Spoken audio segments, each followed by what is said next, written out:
Disney Storyteller here. Hello again. Today we're going to be reading Chapter 3 of Snow White.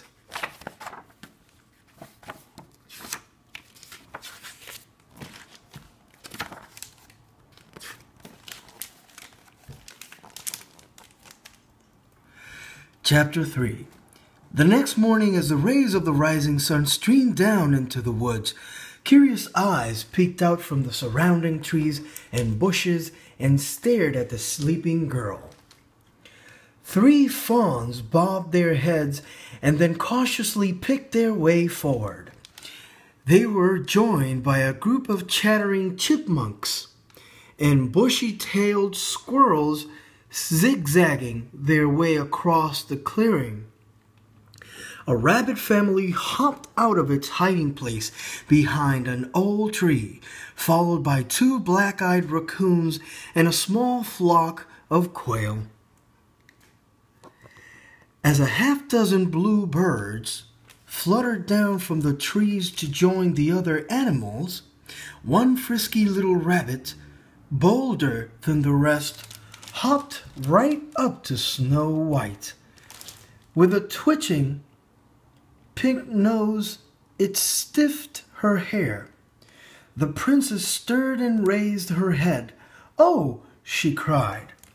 The rabbit seemed as startled as Snow White, and it bounded away, while the other creatures also scurried for cover.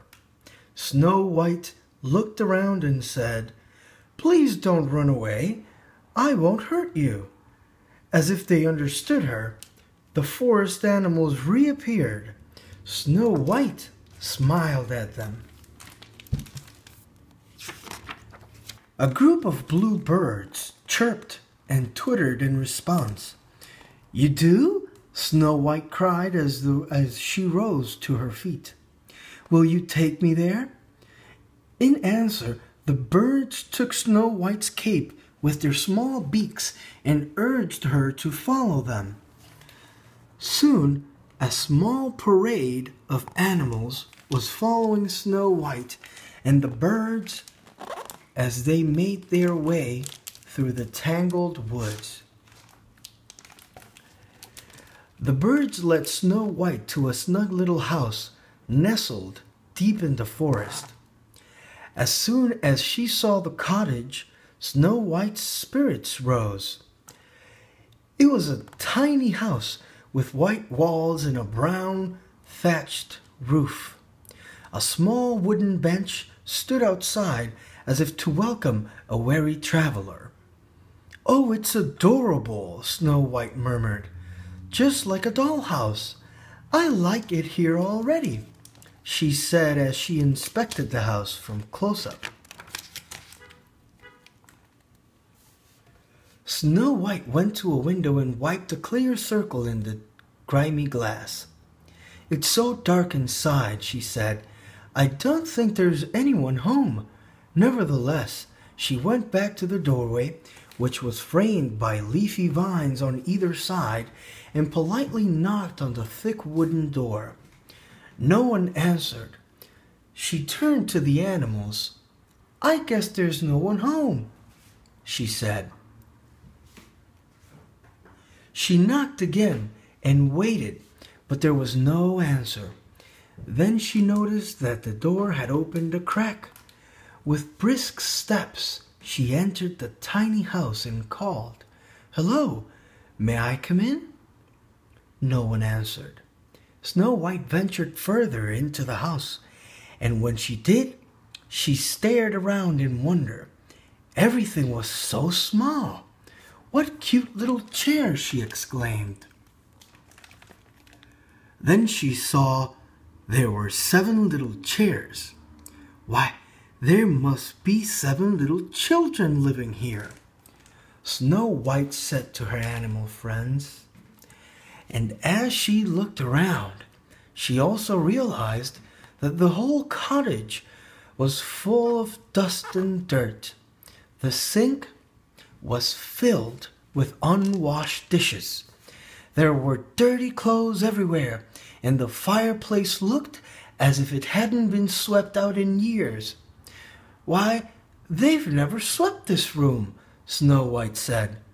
"You'd think their mother would." Then she paused as a thought occurred to her.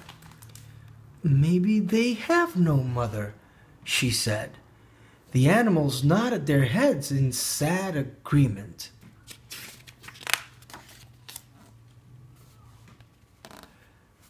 "Then they're orphans," Snow White said. "That's too bad." She gazed around at the untidy little house for a long moment, then suddenly announced, "I know what we'll do." The animals all waited expectantly for Snow White to continue. "We'll clean up and surprise them." Snow White clapped her hands in satisfaction. "Then, when they see how helpful I can be, maybe they'll let me stay," she said. Again the animals nodded as if they understood Snow White's intentions. "Well, let's not just all stand here," she said with a good-natured laugh. "Let's get busy." And in no time at all, they did. The squirrels scurried cheerfully around the cottage, sweeping the floor and dusting off the furniture with their bushy tails. The raccoons helped Snow White wash the clothes by rubbing the garments together between their paws to get them sparkling clean. The birds eagerly flew up to every nook and cranny in the ceiling, pulling down cobwebs and balls of dust with their strong beaks. The deer and the rabbits pushed and pulled tables and chairs into the proper places. Even the tiny chipmunks gladly helped, carrying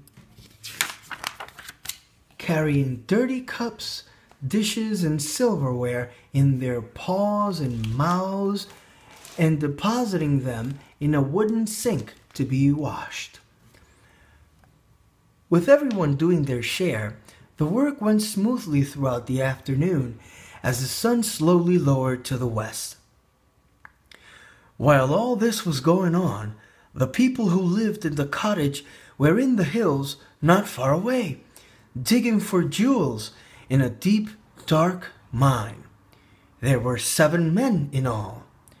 They were dwarfs, and in spite of their different personalities, the dwarfs got along quite well together and worked side by side in perfect harmony. As they swung their picks and shovels, they sang a work song that echoed back to them throughout the caverns and tunnels of the mines. Just as they started to sing another chorus, a clock in the mine struck 5. One of the dwarfs looked up and cried, "Hi-ho!" The others quickly collected their tools and marched out of the mine in single file. They traveled along a well-worn path that wound through the woods and over rocky hills and small ravines. And all the while, they whistled and sang, content to be heading home after a good day's work. Back at the cottage, Snow White and the animals looked around with pride at the sparkling clean room. "Now let's see what's upstairs," she said. Snow White led the way up the small wooden steps, as the animals followed behind. She saw that there was a bedroom with 7 little beds in it. On each wooden bedboard, a name was carved. Snow White looked at each one in turn. "What funny names for children," she said. "Doc, Happy, Sneezy, Dopey." Snow White laughed as she continued reading. "Grumpy, Bashful, Sleepy." Then she yawned. "I'm a little sleepy myself," she murmured. Snow White lay across 3 of the little beds and sighed. The animals gently pulled a sheet up to cover her and then one by one, found cozy spots of their own. Snow White's eyes closed, and soon she and the forest creatures were fast asleep. Join me again tomorrow, boys and girls, and everybody else, where we will read Chapter 4 of Snow White. Bye-bye, guys. Remember to comment below and subscribe.